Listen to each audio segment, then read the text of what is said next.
தேர்தலுக்கு முன்னாடி சொன்னதை மறக்காம மக்கள் நலனுக்காக அதிரடி உத்தரவு ஒண்ணு நம்ம முதலமைச்சர் கிட்ட இருந்து வந்திருக்கு. தமிழ்நாடு முழுக்க வழிபாட்டு தலங்கள், பள்ளிக்கூடம், காலேஜ் பக்கத்துல 500 மீட்டர் சுற்றளவுக்குள்ள இருக்கிற 717 டாஸ்மாக் கடைகளை 2 வாரத்துல மூடணும்ன்றதுதான் அந்த அரசாணை.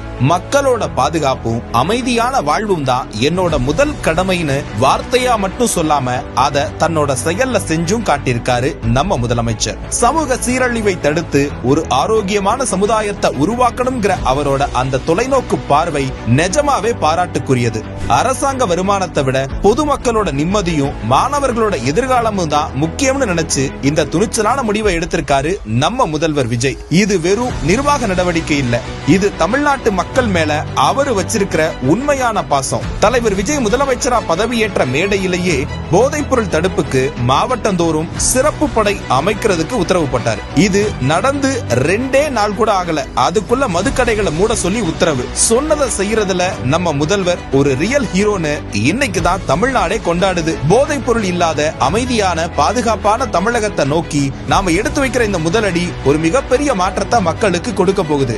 மக்களுக்காகவே சிந்திக்கும் நம்ம முதல்வரின் இந்த செயல்பாடு தொடரட்டும், தமிழகம் வளம் பெறட்டும்.